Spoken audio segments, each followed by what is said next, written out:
few years back, I committed to day trading every single day for a year.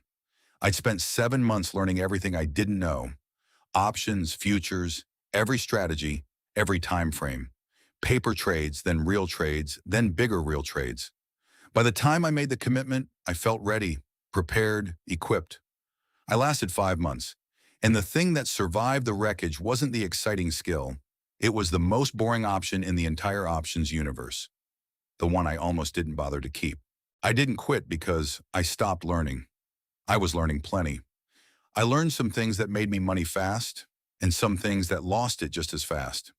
What I hadn't reckoned with was three things I never honestly accounted for before I started: my actual time for trades, my real risk threshold, and whether I could manage fear and greed with real money on the line in real time. I couldn't. So I took a break. 8, 9 months. And one concept stayed with me through the whole hiatus: covered calls. Not because they were exciting, because they weren't. Rules-based, low monitoring, 1 hour a week, an extra 4% a month. No charts for hours, no emotional roller coaster. A small, consistent skill executed with discipline inside a structure that fit my actual life. Here's what the market taught me, and it wasn't a trading strategy. The most valuable skill isn't the one with the highest ceiling, it's the one you can actually sustain. So let's talk about your skills, but not the way you usually think about them. Most people picture their skills one at a time, in isolation, defined by a job title or one marketable credential. But skills don't work in isolation. They compound. Each new one makes the others more powerful. A person who understands investing, plus communication, plus systems thinking, isn't 3 times more capable than someone with one of those. They're exponentially more capable, because the skills cross-pollinate and create things none of them produces alone. The covered call by itself is a niche trick. Drop it inside the financial independence framework: sequence of returns risk, tax-advantaged accounts, how income fits a wealth-building strategy, and it becomes a coherent income system. The skill alone is a trick. The skill inside the stack is a tool. And every strong stack pulls from three categories: technical, domain-specific execution, the modeling, the writing, the covered call itself; interpersonal, communication, trust, navigating the humans involved in basically every context that matters; adaptive, discipline, resilience, the ability to stay functional under uncertainty and evolve when things change; strong technical, weak adaptive. You're capable now, fragile over time. Strong adaptive, weak technical. Potential, but no foundation yet. Build all three and you've got something that compounds. Before you build anything, you have to see clearly what you already have and what it's worth. That's the skill audit, not the aspirational inventory of what you wish your skills were. The honest one. 5 steps. 1. List every skill you can identify: technical, interpersonal, adaptive. Include the ones that feel too obvious to write down: customer service, staying steady under pressure, explaining complex things simply. Include skills from your personal life the job market has no category for yet. 2. Rate each one honestly, 1 to 10. Not what you could be after 6 months of practice. What you are right now on a typical day under normal conditions. Honest baselines are the only useful kind. 3.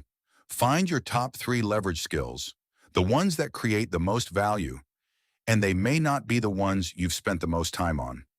They're the ones the world responds to most reliably when you use them. 4. Find the 3 skills that would most upgrade your stack, not what's impressive to add.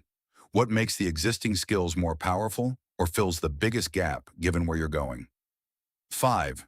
Find the skills creating opportunity gaps, the things you can't do yet that are blocking what you want. These are smaller and more specific than people expect. Not "I should communicate better," but "I need to hold a hard money conversation with my spouse without shutting down or escalating." The audit gives you a map. With the map, you build deliberately instead of by accident. Now, not every skill belongs in your stack. The skill that fits who you actually are will always beat the one that looks impressive but needs you to be someone you're not. 3 filters. Decide. The passion filter. What genuinely energizes you? If a skill drains you, you won't practice it consistently, and skills you don't practice don't develop. They stall out wherever the enthusiasm ran dry. I've worked customer-facing jobs since high school. The roller rink, the movie theater concession stand, the online brokerage internship. Not because it was the plan, because I don't mind it, even on hard days. The passion filter isn't loving every part of a skill. It's whether you'll do its core demands repeatedly without needing heroic motivation to start. The purpose filter. Does it serve where you're going? When I found the FI community, I immediately wanted to build a course about financial independence. The purpose filter stopped me. FI was a means, not the end. Teaching it to strangers wasn't where my purpose actually lived. The skill was real. It was just pointed at enthusiasm instead of purpose. The practical filter. Does the market value it? Can the skill solve real problems people or systems will pay for? In money, opportunity, access? Not everything has to be monetized. But ask honestly whether it creates leverage in the real world or only where you already use it. When all three converge, energizes you, serves your purpose, market values it, that's a perfect addition. When one fails, you don't always cut the skill. You just understand its role. Passes passion and purpose, but not practical? Build it for personal value.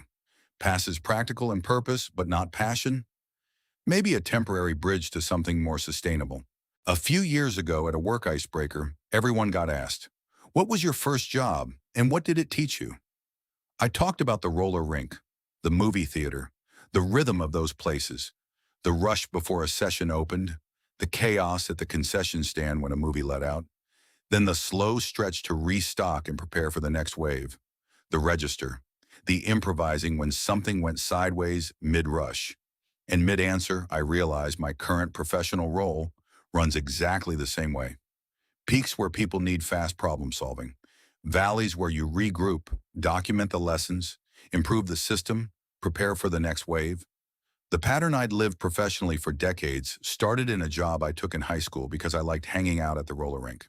The brokerage internship was the same story. I got chosen not for credentials, but for genuinely knowing the platform and being excited about it. I was throwing half my internship paycheck back into the brokerage account while I worked there.